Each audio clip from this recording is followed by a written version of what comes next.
Hello everyone, perkenalkan nama saya Dinda Agatha Putri Andika. Saya di sini akan mempresentasikan atau menjelaskan tentang alat pengendalian tekanan. Berikut ini merupakan gambar PNID dari alat pengendali tekanan.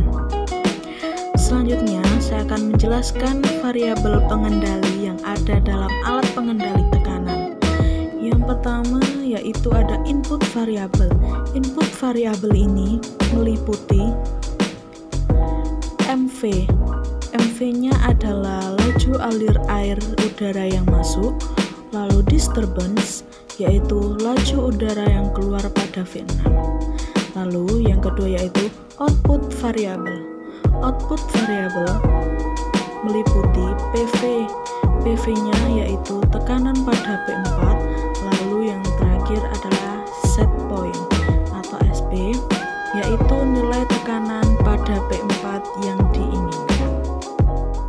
Next, saya akan menjelaskan proses dari alat pengendali tekanan. Untuk yang pertama yaitu ada sumber tekanan yaitu udara. Udara bertekanan ini berasal dari kompresor.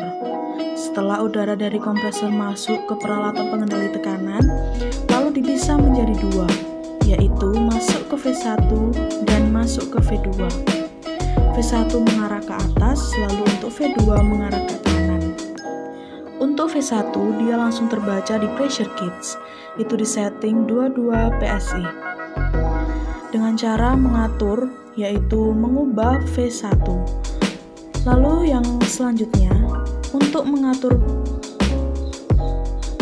V2, maka dengan cara mengatur P4 hingga PV sama dengan 100%. Aliran yang bawah ini merupakan aliran proses yang akan terbaca oleh sensor. Lalu selanjutnya mari kita kembali lagi ke atas, yaitu P1 akan masuk ke transducer atau converter.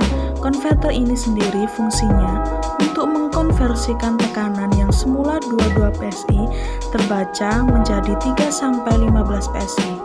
Kenapa 3-15 PSI? Karena sudah diketahui, jika memakai pneumatic valve, maka udara yang masuk itu ringnya sebesar 3-15 PSI. Kalau dikonversi ke arus yaitu 4-20 mA untuk bisa menggerakkan pneumatic valve.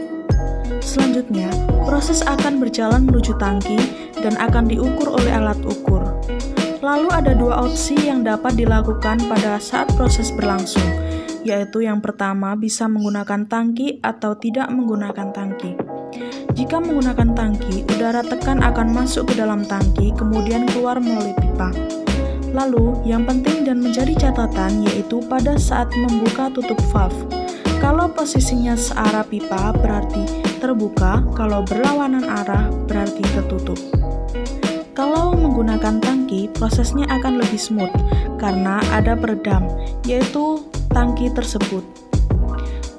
Kalau tanpa tangki, udara yang masuk dalam pipa akan langsung terbuang begitu saja, jadi akan sangat berpengaruh dalam pengendaliannya.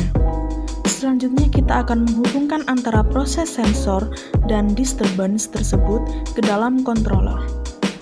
Jadi, informasi dari pressure gauge akan masuk ke pressure transducer.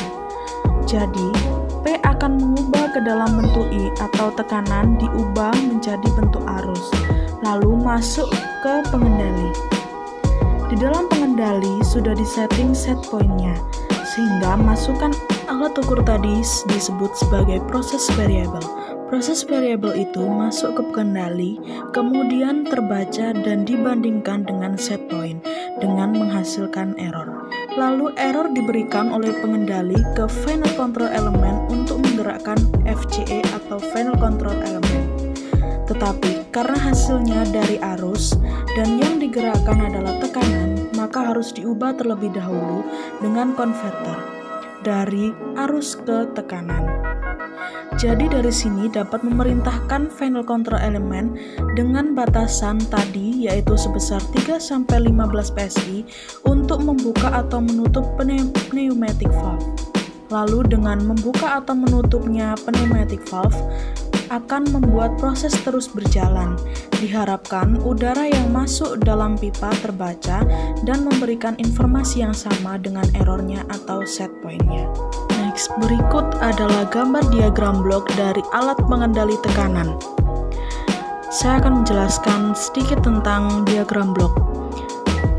Jadi, jika laju alir udara keluar pada V6 semakin besar, maka PV akan semakin turun dari set point. Sehingga laju alir udara menuju pipa proses harus diperbesar. Begitu sebaliknya. Jika laju alir udara keluar pada V6 semakin kecil, maka PV semakin besar dari set point. Lalu, dalam alat pengendali tekanan tersebut juga memiliki aksi proses dan aksi pengendali. Yang pertama yaitu aksi proses dari alat pengendali tekanan ini yaitu berupa direct acting. Jadi, jika MV diperbesar, maka PV meningkat. Untuk yang kedua, yaitu aksi pengendalinya, yaitu berupa reverse acting. Jadi, jika PV terus meningkat, maka MV akan diperkecil agar PV sama dengan SP. Demikianlah presentasi dari saya, semoga bermanfaat. Thank you, bye-bye.